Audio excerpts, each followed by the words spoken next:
Tsy ny avy amin'ny fanjakana ihany fa niara-nentana tamin'ny tolo-tanana ihany koa moa ny avy amin'ny sehatra tsy miankina nitondra ny anjara birikiny izy ireo ary antsika eto anatin'ity sary ity ny mahakasika izay.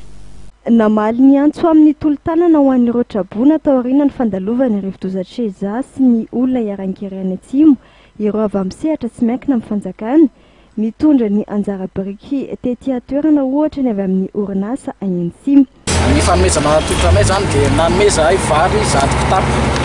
dia nanome koa zahay menaka 500 litatra ary savony 20 botra vola roa tamin'isa ariary ty tokony hoe tsy mampitovy volontenanao tsy mazaka ho antsy miaraka amin'anto fa zay ny azony omena fa dia omena mpitiavana andreo malagasy mahitandrazana sahirana manerana Madagasikara tamin'ny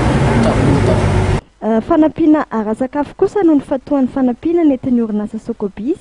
izay nanolotra izany mivantana teo am-pelatana ny ONN. Ity orinasa ity dia isan'ireo orinasa tsy miankina namaly ny antso nataony ONN. Ny antony moa zany nanombanay azy ity ny ONN dia ny entana ny vokatra vokarin'ny Sokobis moa zany dia vokatra misy otrikaina mampatanjaka mampahery zany dia izay nanorana azy manokana azy ny dikan'izany dia hoe mba ampiverina aingana ny aina izy ireo mba ahafahan'izy ireo miasa sy mahatrika ny fiainana andavanandro. Efa namaly ny antso koa ny orinasa TAF izay nanolotra farine fortifiant. Ny BNGRC moa no mandrina fanampiana fa ny ONN kosa dia tsy miova ny fomba fiasa hatramin'izay dia ny fampiarana ny rafitra IMO izany eo amin'ny fanampiana ireo Trabona.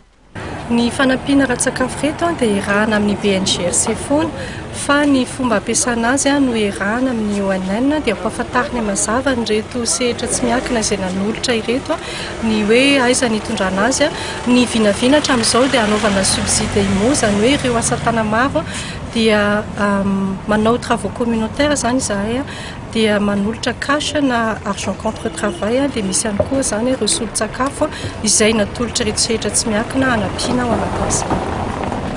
Nisy tamin'ireo mpandraharaha moa tsy niandry ny andro androany fa nandefa mialoha ny fanampiana teny anivo ny BNGRC. Momba ny Téléthon aloha dia hitako hoe maninona izay mamaly sy miteny satria ho an'ny vahoaka izy fa tsy hoe tsisy resaka politika ity na resaka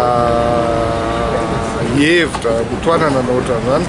fa rehefa amin'ny vahoaka dia izay mamaly foana dia izay ny fandehana ary izay efa nanao talohan'izao fa tsy voandranina. Naseho ny sehatra isa-tsokatiny tamin'ity androany ity ny firaisan-kina ny samy malagasy izay samy miezaka nandray andraikitra nanoloana azy avokoa.